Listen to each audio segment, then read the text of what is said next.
We begin a new series tonight looking at the challenges Ottawa transit users are facing with the wait times, buses and trains.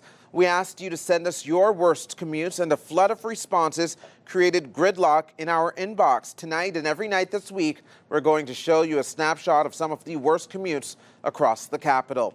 This commute is a 4-stage morning rush hour journey with a rider from Hunt Club to Gatineau. OC Transpo's number 90 to Greenboro, LRT Line 2 South to Line 1 heading downtown, and an STO bus to cross the river to Gatineau. Lots of transfers and plenty of risk for a commuter making connections.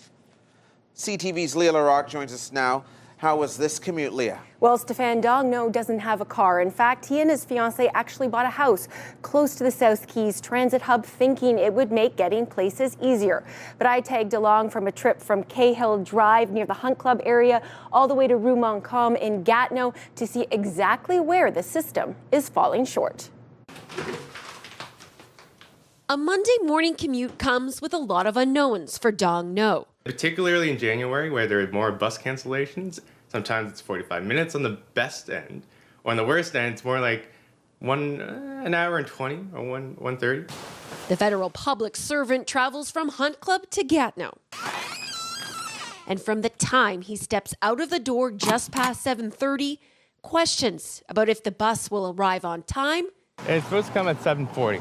Okay. At least according to the app. Or at all. 7:40. So came on time. Yeah. I hopped aboard the 90 Greenboro. Route 90, Greenboro. 20. To see for myself what his commute is like. The bus ride to South Keys takes about 8 minutes. At 7:48, we get to South Keys Station. It's a major transfer point. The 98 Herdman rolls up, but it's packed.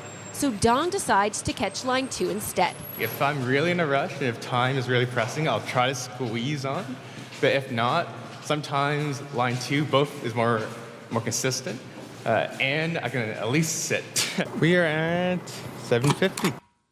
A northbound train pulls up. There's lots of room, but at pressure points like Carleton University, it can get a bit crowded.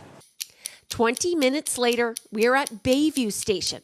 It's time to get off this train. So we're about halfway through our journey, but because all of these people now have to transfer onto Line 1 and it's single car service, things could get pretty tight. A long line grows on the Confederation platform eastbound.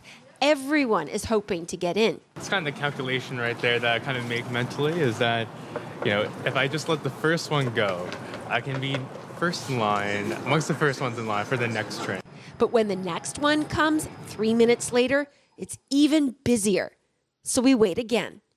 Third time's a charm. This train has lots of room. We get off at Parliament Station at 8:28, and it's time to transfer to Gatineau's transit service. But this is where I run into a problem. STO buses do not accept the tap for your debit card, which is what I was using for this commute. I didn't bring any cash with me, and I don't have a monthly pass, so we had to get off the STO bus, and now we're going to go try to find a bank. A quick pit stop at an ATM, and by 8:52, we are back on the bus.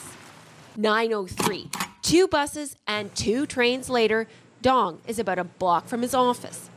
In total, our commute was about 1 hour and 31 minutes. Dong now has to work, and then he gets to do that whole trip again, all the way home tonight. What's your message to OC Transpo to make the service better? Well, I think more direct buses into downtown from the suburbs, more frequent buses. I think that's the biggest thing. It is important to note that No made some choices along the way that added a few minutes to his time. He chose to wait for a seat. He took a train, not a busy bus. He decided not to force into a squeezed single-car train.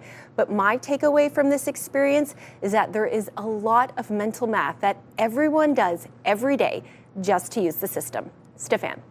CTV's Leah Larocque reporting live for us tonight. Thank you, Leah.